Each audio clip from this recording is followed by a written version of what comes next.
Bagged cheddar popcorn is pricey, it's full of seed oils, and it's not as fresh as it looks. So in this video, I wanna show you how I make cheddar popcorn at home. It's healthier, it's way cheaper, and honestly, I think it tastes a little bit better. Bagged popcorn is super expensive if you take a look at what it is and how much it actually costs. So we're gonna make this at home for a fraction of the cost, and it's gonna taste the same, if not even better. For the full ingredient list, check the description box below, but enough talking, let's get cooking.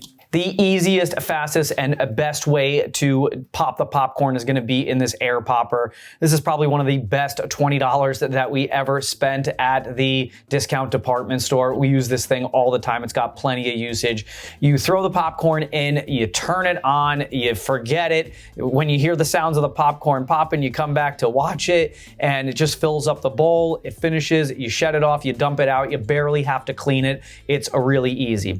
But I'm gonna assume that most of you don't have this at home, so let me show you how I do it with a big pot that you probably do. So we're gonna use this big, large sauce or stock pot.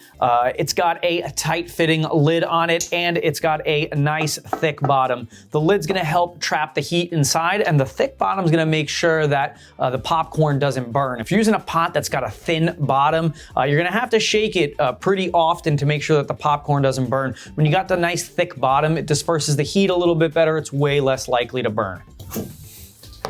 So right inside the pot, I'm gonna take just a little bit of olive oil to coat the bottom of the pot. And so now I'll take about a half a cup of these popcorn kernels and put them inside the pot. I find that about a half a cup of dried popcorn kernels is about as much that's gonna make like one big bag, or like one like movie size, large serving size of popcorn. So now I'm gonna put the lid on. I'm gonna bring this over to the stove. I'm gonna put it over a medium heat till we start to see those popcorn start to pop. So after a couple minutes on the heat, this is gonna start to pop. You can already hear the popcorn starting to pop. Periodically, I'm gonna grab the pot and just give it a little bit of shake, just to mix up the kernels so they don't get burnt on the bottom, the ones that have already popped. You can already see I gotta work way harder doing this than the air popper, but if you don't have the air popper, this works just fine. People did this for a long time just like this before any mechanical or electronic air poppers were invented. And I'll keep doing this periodically until I start to hear that the popping is slowed down. You can hear we're at really maximum popping velocity right now. So most of the kernels are getting popped right now. Okay, so I don't hear this popping anymore, so I'm gonna shut this off the heat. We're gonna remove it from the heat, and this popcorn is good to get seasoned. Let's see how we did. Zero burning. And the one thing I like about this is that we don't have any unpopped kernels inside the pot. In the air popper, there's always some kernels that don't get popped. So this might actually be just a slightly better yield, but I now have the pot to clean. So now let's make the white cheddar popcorn with just 3 things. So we're gonna use a little olive oil as our fat base. You can use a neutral oil like avocado oil. You can even go butter, but I think butter's got a really strong flavor. I like the flavor of the olive oil on the popcorn. I think it's really nice and it's super healthy. We're gonna use a little fine pink salt. So you don't have to use pink salt, but I do think that you should use fine salt. Kosher salt, it's a little bit big, the crystals. It's great to season food. It's too big to season the popcorn. We want it to be really fine so it clings to the outside of the popcorn. And last but not least, our cheddar flavor is gonna come from some white cheddar powder. I keep this on hand all the time. This is my after school make macaroni and cheese for our daughter. It's the same stuff that you get inside the packets, inside the macaroni and cheese boxes, except it's just a powdered cheese that comes in a much larger size. You can see that this was a really big size, but we're down to the bottom. And I found that not only do I use it for the mac and cheese, this is an unbelievable application for it. First thing we're gonna do is we're gonna drizzle the popcorn with a little olive oil. I'm gonna move the bowl around while I do it to make sure that it's nice and evenly coated. And then I'm gonna give it a little bit of a mix before I put the salt and the cheese on it.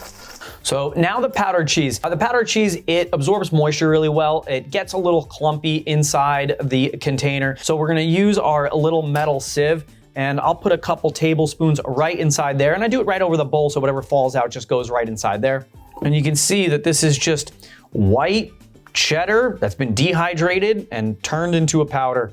This is one of the best applications for it, and it smells just like delicious cheddar cheese. So I'll put 2 tablespoons of this, maybe a little bit more, probably 3.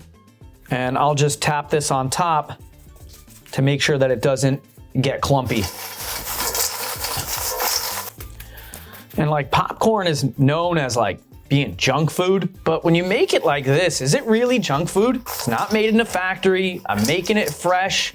And one of the worst parts about like junk food and processed food is that you are disconnected from the food. Stuff was made in a factory, no love, no time, no attention, just a assembly line, probably made mainly by machines. So here I get to take some food that's considered like junk food, and we get to make it and watch a movie at home, put it in a little bag, send my daughter to school with it. There's also any clumps at the end, and the stuff does get a little clumpy. I'll just take it and I'll just break it up with my hand and then continue to season it. And now the cheese has a decent amount of salt in it, so I'm just gonna put just a little bit. If you like it super salty, you can, but I don't really think it needs much salt. Just a pinch or 2. A little shake, and then maybe another pinch.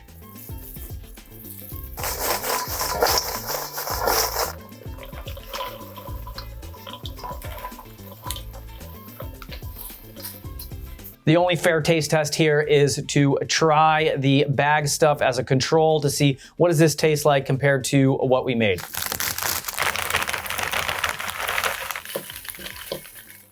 So at a quick glance, I really can't tell much of the difference. I might be able to see like a little bit of the powder on here, but I'm already like knowing that. So like that's already throwing off how I'm looking at it. But basically they look the same. So let's try the Smartfood white cheddar popcorn.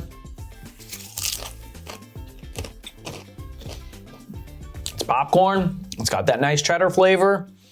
Nothing spectacular. It's okay. All right, let's try what we made.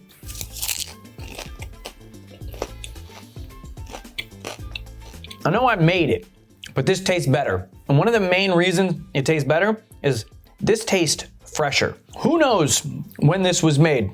Some of these processed foods, they make them, they sit on the shelf for months before they hit the store because they're made to last a long time. But when I tasted this, it tasted a little dull. Like it's got the cheddar flavor, tastes like popcorn, a little crunchy. The freshly made popcorn is way crunchier. It's got like a brighter cheese flavor, and I made it so I feel a little better about it as opposed to the processed stuff. So I feel like a little bit like better about it, like spiritually about the food that I made it, and this is just, you know, made by a factory. But this has like a little bit of like a texture edge. It's got a little bit of a flavor edge, and it definitely tastes that, again, like fresher. So, you know, sometimes we'll make these popcorn, we'll throw it inside bags. I'll give it to my daughter for school for, you know, a couple of days. And then when it runs out, we'll do it again. Maybe we'll have like a movie night on a Friday or Saturday, and we'll make a little bit more popcorn and eat the rest throughout the week. I can tell you that not only is this cheaper, because this is ridiculously cheaper than anything that comes in the bag stuff, it actually tastes better, it tastes fresher, and I'd rather eat this than just open up a bag of the popcorn and think that I'm eating anything good. If this is your first time here and you like this video, check out some of my other videos, drop a comment, like this video, subscribe to my channel, and if you're into healthy snacks, check out my crispy chickpeas. That's a really nice, healthy, high protein, high fiber snack, so you're gonna stay out of the junk food aisle. I will see you there. Thanks.